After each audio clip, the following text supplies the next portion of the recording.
Baankiin daldala Itoophiyaa fi dhaabbanni dhuunfaa itti gaafatamummaan isaa murtaa'e Raayit Tiraanspoortii dameewwan garaagaraa sadii irratti waliin hojjechuuf waliigaltee hojii waliif mallatteessaniiru. Waliigalteechas itti aanaan pirezidaantii fi hoogganaan damee dijiitaal baankingii Baankii Daldala Itoophiyaa obbo Wagaayyoo Gabra Maariyaamii fi dhaabbata Raayit Tiraanspoortiitti hoogganaan damee bittaa fi gurgurtaa obbo Zalaalem Geetaachoo mallatteessaniiru. Waliigalteen mallatteessine maamiltoonni Raayit moosaajiiwwan baankichaa maallaqa daddabarsanii fi amanamoo ta'an irraa akka fayyadamaniif ni gargaara jedhaniiru obbo Wagaayyoon ራይድ ኢትዮጵያ በርካታ የሆኑ አገልግሎቶችን ይሰጣል። እነዚህ አገልግሎቶች ላይ የኢትዮጵያ ንግድ ባንክ አስተማማኝ የሆኑ አባን ራይድ ትራንስፖርት ተጃጅለ ሄዱ ንከና ገመ ባንኪ ደደለ ኢትዮጵያኒስ ሞሳጂወን አማናሞ ማለቀ ደበርሰን ከነከ ሞባይል ባንኪንግ ፊ ሲቢ ብሪ ዋንጅራኒፍ ማሚልቶን ራይድ ከፈልቲ ገመ ከና አከራወተኒፍ ወሊገልቴ መለቴሲኔ ሾራ ኦላና ቀባ ከና ማሌስ አባን ራይድ ትራንስፖርት ማሚልቶተ ሄዱ ዋንቀቡፍ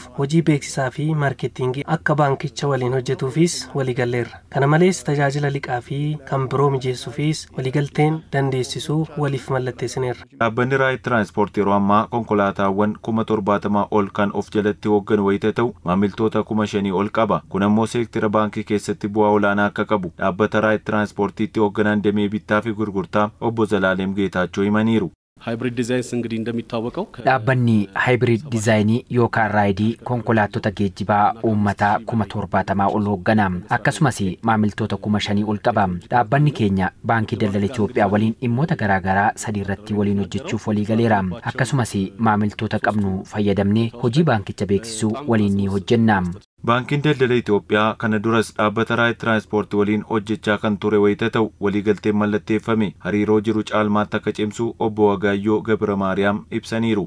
ባለፉት በርካታ ዓመታትም በራይድ ጋር በዚህ ደረጃ በመደበኛነት ባይሆንም Bifakin daa'in ta'uu baatus dhaabbatni Raayit Tiraanspoortii waggoota hedduuf baankii daldala Itoophiyaa waliin dhaabbata hojjechaa jirudha. Akkasumas teekinooloojii garaagaraatti dhimma bahuun dhaabbata guddachaa jirudha. Dhaabbata kana waliin hojjechuu keenyaaf gammadoodha. Dhaabbanni Raayit konkolaataawwan boba'aadhaan socho'an gara elektirikiitti jijjiiruu waan barbaaduuf baankiin daldala Itoophiyaas tajaajila liqaa akka isaaniif mijeessu obbo Zalaalem Geetaachoo gaafataniiru. አሽከርካሪዎቻችንን ብድር አመቻችተን ኤሌክትሪክ መኪና እንዲቀይሩ konkolaachistoota keenyaa fi haala mijeessuun boba'aa gara elektirikiitti jijjiiruuf yaada qabna.